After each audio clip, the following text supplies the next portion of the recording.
What's up, guys? We got a different video here for you today. We're working on an E350 Mercedes rear-wheel drive. We're doing a subframe replacement, and that's pretty much it. It came in for some motor work, but all we're doing on it is just the mechanical parts, where that's damaged right there. So nothing is aligning up on that side and keeps throwing off the alignment. So gonna get this done for him today, and we'll show you guys step by step on how to knock it out efficiently and quickly as possible the DIY way. So let's do it.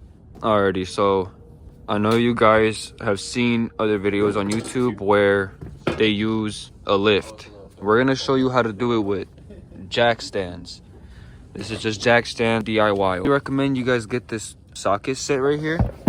It's Hot Tech. If I could open it, right? This right here is all we're gonna need. Also with some hex bolts and Torx bolt bits.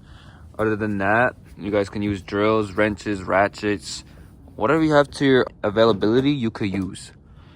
So the first thing you guys want to do is loosen up the two front tires, obviously. And we already have the front end off because this guy wants a engine swap done, but we're gonna show you how to do it without taking out the engine all the way. So we got the tires off. Once you get the tires off, get the brakes off, get them out of the way. So we want to get the control arms off. There's the upper control arm and then the lower.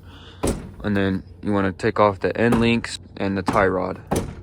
Once you get those off, do the same thing on the other side. And then you'd also want to loosen up the rack and pinion. So we're going to start off by taking off the tie rod nut. It's a 21. Once you get that nut out, hit right here with a hammer and it'll come out. Twist the wheel a little bit towards you. This is what we took off. We took the upper control arm off. We took the lower control arm off, the tie rod, and then the tie rod end link.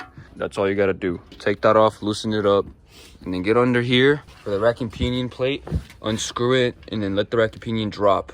It's all right, your lines are fine, let them drop. And then there's gonna be two mounts.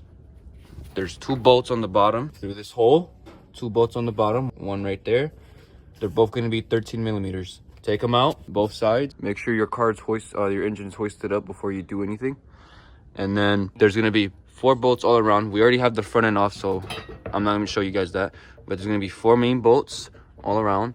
And then also, I forgot to mention the sway bar. Gotta take that out. And that's pretty much it. Just gonna get off the main bolts. And then that's the bar for the rack and pinion that was holding it up. 4 bolts on that. And they are 19s. 2 more bolts holding up this cross member. 1 back there, 1 on that corner, 2 in the middle, 1 right here in the corner. And then that should be it. Let's finish it up. So here's the old subframe. As you can see, this is where it's damaged. It got into an accident, took in the impact and bent it a little bit, right? I'll show you guys a comparison between the two. That's how it's supposed to look. That's how it looks.